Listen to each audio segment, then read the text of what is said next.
예, 우리 누가복음 10장 1절부터 9절까지 말씀을 우리 교독을 하도록 하겠습니다. 교독 시작. 그때 마침 두어 사람이 와서 빌라도가 어떤 갈릴리 사람들의 피를 저희의 제물에 섞은 일로 예수께 고하니 대답하여 가라사대 너희는 이 갈릴리 사람들이 이같이 죄인으로서 모든 갈릴리 사람보다 죄가 더 있는 줄 아느냐. 너희에게 이르노니 아니라. 너희도 만일 회개치 아니하면 다 이와 같이 망하리라. 또 시도하면서 망대가 무너져 치어 죽은 18사람이 예루살렘에 거한 모든 사람보다 죄가 더 있는 줄 아느냐. 너에게 이르노니 아니라. 너희도 만일 회개치 아니하면 다 이와 같이 망하리라. 이에 비유로 말씀하시되 한 사람이 포도원에 무화과나무를 심은 것이 있더니 와서 그 열매를 구하였으나 얻지 못한지라. 과원지기에게 이르되 내가 3년을 와서 이 무화과나무에 실과를 구하되 얻지 못하니 찍어버리라. 어찌 땅만 버리느냐. 대답하여 가라되 주인이여 금년에도 그대로 없소서. 내가 두릅하고 걸음을 주시니 이외에 만일 실과가 열면이 오니와 그렇지 않으면 찍어버리소서 하였다 하시니라. 아멘. 아멘. 오늘 이 말씀 통해서 하나님이 우리 각자에게 주시는 그 말씀 들을 수 있도록 성령 충만하게 해달라고 우리 예수의 한 번씩 기도하겠습니다. 예수여! 하나님 아버지 성령으로 충만하게 해주시고 역사하여 주시옵소서. 하나님 우리에게 주시는 그 말씀 속에서 우리가 은혜받게 도와주시옵소서. 깨닫게 하여 주시옵소서. 은혜받게 하여 주시옵소서. 아버지 도와주시어 주시옵소서. 아버지 붙들어 주시어 주시옵소서. 아버지 붙들어 주시어 역사하여 주시옵소서. 하나님 함께 하시고 역사하시는 귀한 은혜가 우리 안에 넘칠 수 있도록 도와주시옵소서. 아버지 도와주시어 주시옵소서. 예수 이름으로 기도했습니다. 아멘. 우리 하나님은 인내와 긍휼이 풍성하신 분이십니다. 특별히 하나님은 우리를 향해서 계속해서 오래 참으시는 분이십니다.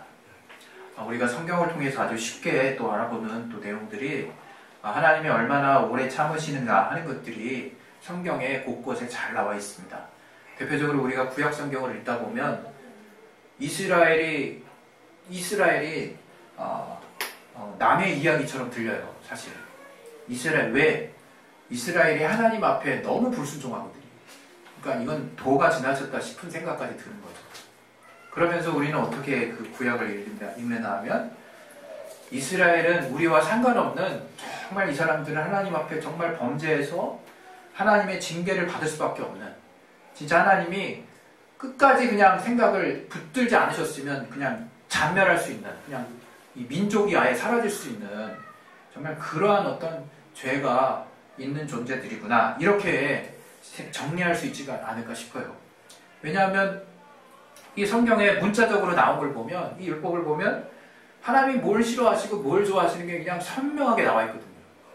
근데 이스라엘은 그걸 그냥 두 눈 뜨고 귀로 모세를 통해서 전해진 율법으로 선명하게 하나님이 무엇이 나쁜 것인지를 다 들었으면서도 그것을 그냥 마치 일부러 짓는 것 마냥 계속해서 상습적으로 하나님이 가장 싫어하시는 우상숭배의 일을 계속하고 이방신을 계속 섬기고 계속 사람들과 타협하고 여러 가지 하나님이 말씀하시는 것들과 정반대되는 일들만 골라서 하는 것 같이 딱 보여요. 그래서 사사기를 보면 저들이 그냥 자기의 임의대로 자기가 원하는 대로 이렇게 했다라고 이렇게 정리하고 있지 않습니까? 사사기의 마지막에 정말 그냥 사람들이 자기 뜻대로 하는 거예요. 근데 그게 그냥 사사기에만 나와 있는 게 아니라 하나님이 어찌됐건 하나님 말씀 주시고 저들이 하나님께 순종하면 복을 내리시다가 저들이 또 하나님께 불순종하면 또 징계하시고 또 회개케 하시는 기회를 주시고 저들이 돌이키면 다시 또 하나님 복을 주시고, 이게 지금 성경에 계속되는 돌림노래 같은 이스라엘의 역사예요. 그 중에 이제 정말 그 징계 수준이 아주 엄청난 것도 있죠. 만약 이스라엘의 나라가 통째로 이방 나라에 의해서 멸망하는. 그래서 우리가 전쟁에 대해서 지금 우리 세대는 아직 겪지 못했지만 우리 또 한국도 전쟁 세대를 겪으신 우리 어르신들 있지 않습니까? 그런데 그런 것도 이스라엘의 역사를 보게 되면 하나님의 어떤 징계의 영역 안에 또 이 전쟁이 마치 그렇다고 하나님이 이 전쟁을 또 일으키신 분이라고 또 오해하시는 분이 있어요. 하나님은 뭐 전쟁의 싸움의 신이라 그래가지고 전쟁 좋아하시는 분으로, 그게 아니라 모든 우리의 하나님은 선하신 분입니다. 모든 우리의 선택의 결과에 대해서 책임을 지게 하신다는 거예요. 그러나 하나님이 긍휼하시다고 하는 것은 우리가 우리의 죄값으로 죽어 마땅한데, 우리의 죄값을 다 치러도 아무 할 말 없는 신분인데, 하나님이 그런 우리를 향해서 끝까지 미련을 버리지 않으시고 우리를 향해서 살 길을 열어주셨다는 거예요. 그리고 그 아들을 내어주셔서까지 엄청난 사랑을, 엄청난 대가를 치르셨다는 거예요. 그것이 우리에게 지금 복음이 되는 것이고, 우리가 지금 이 시대의 발전된 문명 안에 살면서도 여전히 2000년 전에 예수께서 이 땅에 나타나셨을 때의 그 사건을 중심으로 이루어진 그 복음의 핵심을 우리가 지금의 삶 가운데서도 가장 큰 가치로 알고 살고 있는 것입니다. 그런데 이 가운데 오늘 우리가 알아야 되는 것이 바로 하나님이 얼마나 오랫동안 우리를 참고 계시는지를 여러분이 우리가 깨닫고 있어야 된다는 거예요. 그 말은 무엇이냐? 이제 곧 있으면 하나님이 이제 다 이렇게 그냥 부어버리시겠구나, 이걸 깨달으라는 게 아니야. 하나님이 이 정도로 우리를 향해서 자신을 다 정말 이렇게 내려놓으시고 우리를 향해서 용서의 메시지를 주시고 계신다는 그 하나님의 우리를 향한 그 마음을 우리가 제대로 헤아리고 알고 있어야 된다는 거예요. 그래서 그에 합당한 우리의 모습들을 가질 필요가 있다는 것을 저와 여러분이 오늘 이 함께 나눈 말씀을 통해서 우리가 봐야 하는 것입니다. 오늘 이 하나님 우리에게 주신 누가복음 말씀 13장은 두 가지의 이야기가 있어요. 그리고 한 가지의 비유가 있고요.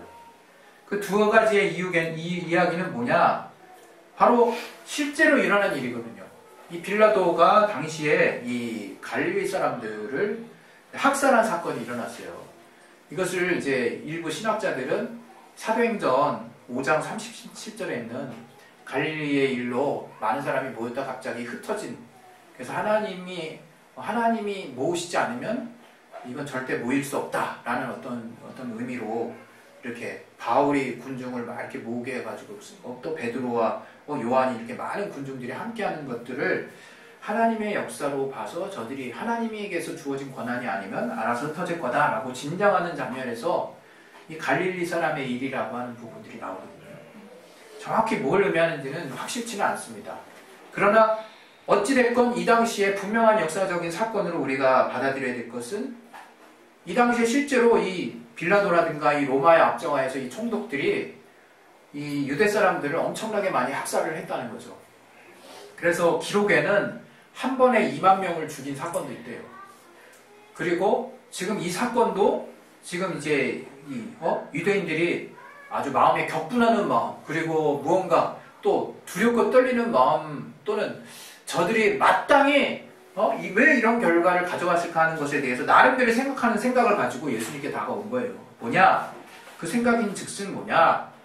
이 갈릴리 사람들이 이 빌라도에게 이 학살당한 이 상황을 놓고 이게 과연 누구 죄로 말미암는 결과냐에 대해서 갈릴리 사람들이 뭔가 하나님 앞에 죄를 졌기 때문에 저들이 이렇게 학살당하지 않았겠냐라는 지금 이야기를 지금 주님 앞에 하는 거예요. 그 또 한 가지, 그래서 주님이 뭐라 그러셨냐면 또 한 가지 실로암 망대 이야기를 해주십니다. 실로암 망대가 뭐냐면 그 실로암이라고 이 예루살렘 동남쪽에 있는 저수지가 있어요. 거기에 이제 물을 다 모아가지고 관계 농업을 하려고 거기 딱 이렇게 잘 이렇게 저수지처럼 만든 곳이 있는데 거기에 이제 망대를 세워놨단 말이에요. 이렇게 탑처럼. 그래서 이렇게 쭉 둘러볼 수 있게. 근데 그게 뚝이 무너지면서 망대가 쓰러졌어요. 그래가지고 거기서 그 뚝이 막 허물어지면서 거기서 일하고 있던 사람이든지 주변에 있던 사람이 정확하진 않지만 함께 있던 사람 그 18명이 그냥 죽어버렸어요. 거기서. 아주 지금 시대 생각하면 여러분이 참 이렇게 비유하기 참 조심스럽지만 이 정말 아무런 죄 없는 어린 많은 그 중고생들이 타고 있었던 그 세월호 사건이나 우리가 전혀 원인을 모르게 도대체 이런 일이 왜 일어났을까 하는 그런 엄청난 일이 벌어진 거예요. 그때 이 유대인의 전통적인 그 사고방식이 뭐가 있었느냐? 바로 이 분명히 이 땅에서 벌어지는 우리의 삶의 어떤 어려움이라든가 이런 어떤 그 소위 말하면 이제 여긴 육신의 이제 생명이 끊어졌죠. 일종의 저주와 같은 이런 것들은 바로 우리의 죄로 말미암는 결과다. 이렇게 이제 생각하고 있는 고정적인 틀이 있었어요. 실제로 이 생각이 이 구약의 이제 율법을 읽다 보면 이게 죄의 결과로 말미암아 이게 죽을 수 있다라는 개연성에 대해서 우리가 생각하지 않을 수 없는 부분도 분명히 있고요. 그러니까 저들은 아예 너무나 당연스럽게 갈릴리 사람들의 학살 사건을 놓고도 저들의 죄가 있었기 때문이라고 생각을 했고, 그것을 간파한 예수님께서 실로암 망대에 대한 이야기를 해주실 때도 바로 주님이 그 부분을 지적을 하시는 거예요. 이것이 바로 저들의 어떤 죄 때문이겠느냐라고 질문하시면서 주님 뭐라고 그러셨냐면 아니다 이렇게 얘기를 하세요. 아니다. 여기서 아니다 라고 하는 그 헬라어는요 우키라는 이제 그 헬라어를 썼대요. 우키. 근데 그 우키가 뭐냐면 우라고 하는 본래 아니다를 의미하는 단어의 강의어라는 거예요. 그러니까 더 강한 표현이라는 거예요. 다시 말하면 이걸 그냥 한글로 그대로 옮기면 결코 아니다 이 뜻이에요. 결코 아니다. 그러니까 이 전체 문맥을 해석하면 대체적으로 지금 예수님께서 이스라엘 유대인들이 흔히 갖고 있었던 죄로 말미암는 결과 때문이야 저들이 저렇게 죽은 것은 라고 흔히 생각하는 개념들을 주님이 정면으로 반박하고 계시는 거예요. 지금. 그러면 죄로 말미암는 저주가 아니야? 우린 또 거기에 또 관심을 가진단 말이에요. 근데 저는 우리가 지금 그게 문제라고 하는 것을 말씀드리려고 하는 거예요. 사실 이 문제는 저들의 죄로 인해서 하나님이 어떻게 그 죄의 값을 치르게 하실 것인가 하는 것은 엄밀히 말하면 그것은 하나님의 영역입니다. 하나님이 그러한 우리들의 죄에 대해서 어떻게 그것이 우리에게 얼마만큼 감추어져 있고 그 죄로 말미암은 저주가 이 땅에 실현되는가의 여부조차도 우리는 알 수 없는 자들이에요. 우리가 살면서 얼마나 여러 가지 많은 일들이 일어납니까? 근데 우리는 꼭 그 일을 이게 내가 어떤 저주받은 건가?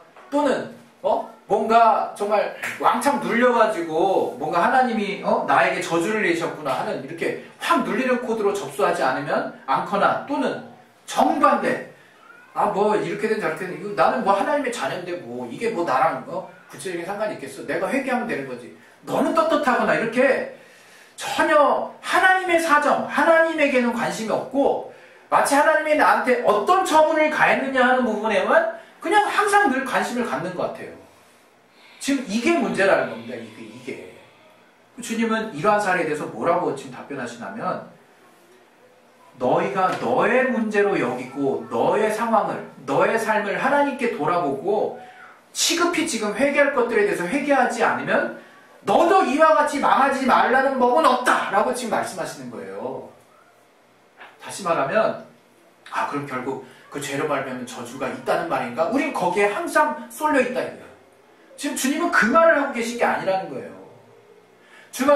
주님은 우리에게 그 죄에 대해서 어떤 결과를 치르는 막말로 우리가 이 땅에서 아무런 하나님의 저주에 속하는 일들이 일어나지 않을지언정 내가 회개치 않는다면 난 지옥에 가는 거예요. 완전 망하는 거예요, 진짜. 그냥 끝나는 거예요. 지금 그 사실을 모르고 있다니까, 우리가. 내게 당장 닥쳐올 위기감을 생각하고, 나를 저들과 구별하는 거는 열심히 해. 그래서, 아까 처음에 말씀드린 대로, 그 이스라엘 보면서 남의 일 대하듯이, 이스라엘이 이렇게 불순종하여 하나님께 벌받을 만하지. 난 아니에요. 정말 우리는 아닐까요? 사실 우리가 예수를 십자가에 못 박았어요. 우리가 예수님 당시에 태어나고 그 당시에 또 어른이나 또 나름대로 이성있는 유대인의 그룹 안에 속해 있는 자였다면 우리도 똑같이 예수님을 죽여버릴 자라고 생각했을 거라 이거예요. 이런 말에서 참 송구하지 마요. 그래서 우리도 예수님을 죽이는데 가편투표에 참여했을지도 모르는 아니면 예수님이 십자가에 못 박혔을 때 도망쳤을지도 모르는 정말 그 소수 일부 남은 예수님께 나아가서 눈물로 남았던 여인들과 그 무리에 확실히 속할 수 있다는 장담할 수 없어요. 우리는 매 순간 죄 가운데 노출되어 있는 자들입니다. 지금 주님이 우리에게 하시는 말씀은 너 회개하라는 거예요. 회개가 죄로 말미암은 결과니 아닌 일을 신경 쓰지 말고 저들이 어떻게 해서 저들이 죄가 있어서 또 이렇게 죽었구나 하는 것들에 관심 갖지 말고 너 자신에게 집중하라는 거예요. 우리 자신에게. 여전히 근데 우리는 그런 것에 관심이 없어요. 하나님이 우리에게 대해서 얼마나 오래 참으시는지를 우리가 생각해야 됩니다. 우리가 그래서 늘 우리가 하나님의 회개 앞에 나아가면 용서받을 수 있다는 것이 얼마나 큰 은혜인지를 우리가 알아야 된다는 거예요. 우리 함께 알고 있는 우리 말씀 중에 베드로전서 우리 3장 9절 한번 봅시다. 베드로전서 3장 9절.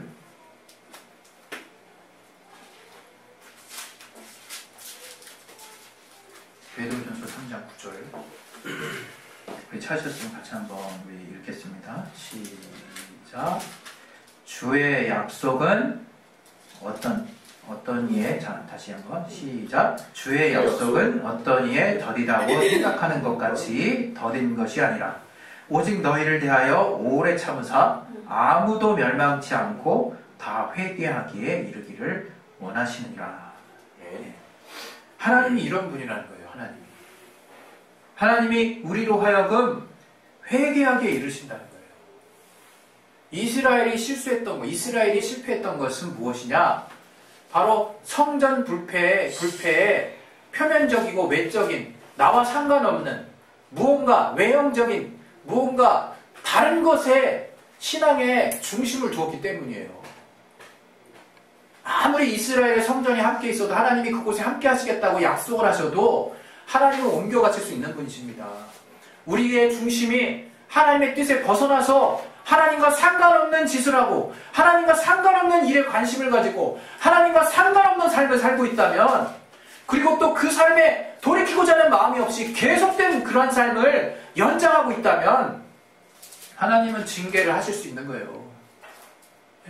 그 징계의 모습은 물론 우리의 죄의 결과대로 하나님이 그 이방의 적국으로 하여금 우리의 그 타락한 어떤 내면이 드러나도록 해서 그로 말하면 결과의 열매를 맺게 하시는 거예요. 결국에 하나님이 하시는 거는 다른 게 아니에요. 왜? 그냥 그렇게 내비둬도 우리는 그렇게 멸망할 수밖에 없거든. 왜? 하나님의 생명의 말씀대로 사는 것이 우리가 잘 되는 비결이기 때문에 거기서 벗어나는 삶을 살면 살수록 우리는 그로 말미암는 죄의 값을 치를 수밖에 없는 거예요. 그로 말미암는 결과의 책임을 우리는 질 수밖에 없는 거라 이거예요. 그래서 하나님이 우리에게 지금 집중하라고 하시는 말씀이 무엇이냐? 바로 이 무화과 나무를 얘기를 하십니다.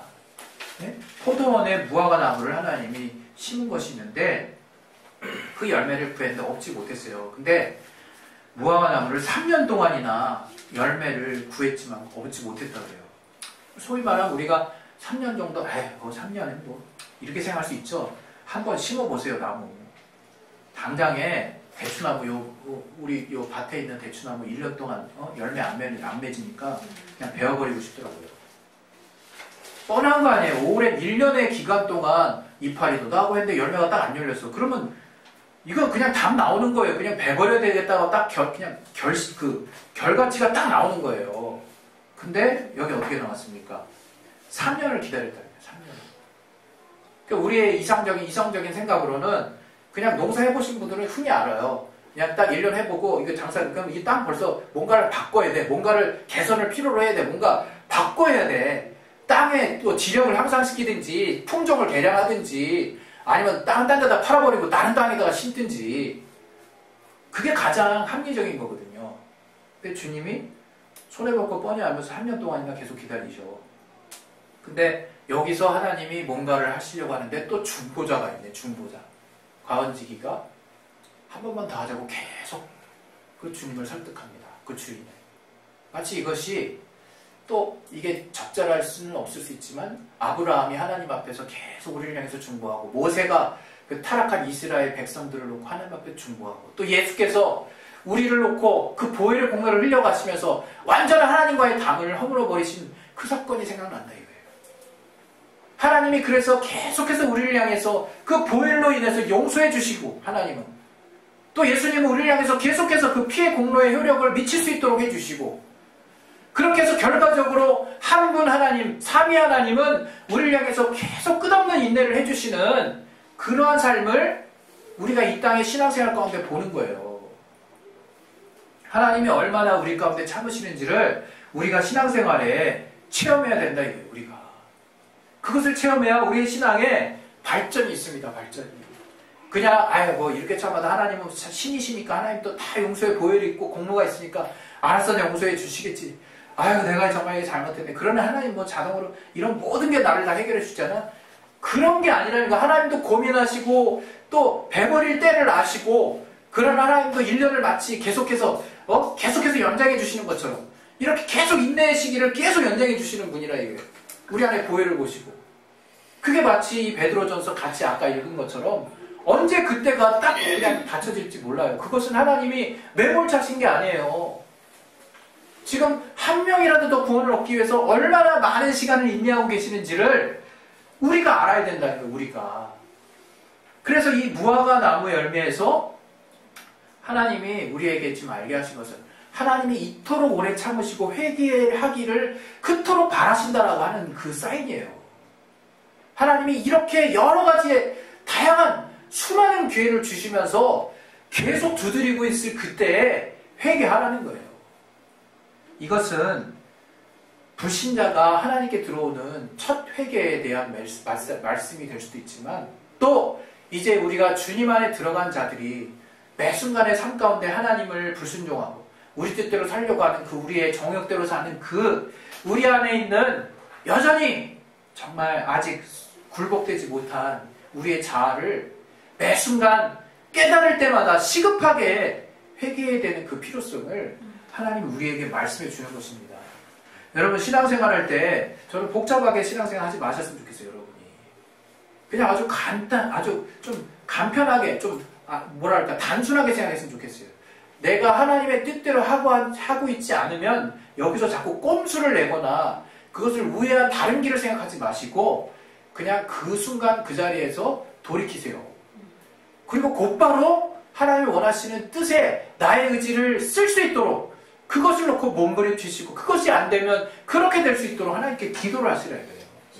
그래서 하나님의 그 시급한 회개의 그 요청에 우리가 부응할 수 있도록 지금 주님은 이 망대의 비유라든가 주님이 갈릴 사람들이 실제로 학살당한 이 현장을 주님이 해석하는 유대인의 잘못된 해석을 유대인의 잘못된 것을 지적하셨는데 그 유대인이 잘못된 것이 무엇이냐? 설령 정말 이 죄로 발생하는 어떤 결과치를 저들이 입는다 하더라도 지금 그게 중요한 게 아니라는 걸 말씀하시는 거예요. 주님은 그게 중요한 것이 아니라 지금 당장 너희도 정말 이와 같이 지금 너희 앞에 있는 정말 문제들을 놓고 이렇게 돌이키려고 하지 않는다면 이 정말 망대에서 죽거나 이런 사람들과 다르게 되리란 법이 어디 있겠느냐라고 지금 질문하시는 거예요. 반대로 반문하시는 거예요. 우리에게. 근데 우리는 그럼 우리도 그렇게 저주를 받고 그렇게 우리가 정말 하나님 앞에 갑자기 비명행사하듯이 죽을 수 있다는 얘기입니까? 우리는 항상 거기에만 관심을 갖는다 이거예요. 그러지 마시고 지금 주님이 내가 너를 향해서 얼마만큼 참고 있는지를 생각하라는 가장 우선된 메시지를 받으세요. 그 다음에 내가 하나님 앞에 속히 돌이켜야 되겠구나라고 하는 나를 향한 메시지로 받으세요. 사실 주님이 이 유대인들에게 더 원하시는 것은 이러한 것이 아니었을까 생각해 봅니다. 저들이 갈릴리에서 학살당한 사람이 저들의 죄 때문이라고 생각하는 그 생각보다 먼저 나도 정말 저들의 입장과 별반 다를 게 없어. 나도 하나님 앞에 내가 참 항상 깨어있어야 되겠다. 그런 마음을 갖고 또 하나는 저들이 정말 저렇게 죽은 사건에 대해서 긍휼히 여기는 마음을 먼저 가져야 되지 않았을까. 그것이 하나님이 본래도 원하는 마음이 아니었을까. 저는 그렇게 생각한다는 거예요. 우리가 하나님이 긍휼하신 분이라는 거 잊지 마세요. 그냥 하나님 막 저주 내리시고 막 벼락 내리시고 갑자기 내가 저주받고 자꾸 이쪽에 코드를 관심 가지지 마시고 내가 하나님께 회개하는 그 하나님 앞에서의 올바른 관계, 주님이 원하시는 그 삶에 내가 항상 부응할 수 있는 건강한 상태를 만드는데 더 집중하시라는 얘기입니다. 이 시간에 우리 말씀 하나 더 보고 우리 기도하실 텐데요. 자, 우리 보겠습니다. 사도행전 26장 20절이에요.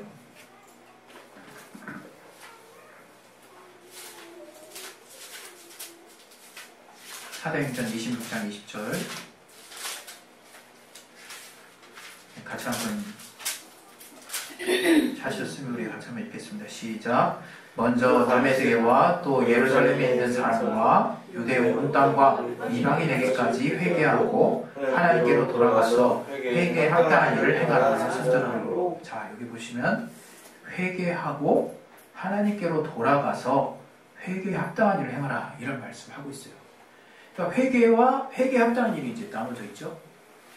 다시 말하면 침례 요한이 이 독사의 자식들아 얘기하면서 했던 얘기 기억나실 거예요.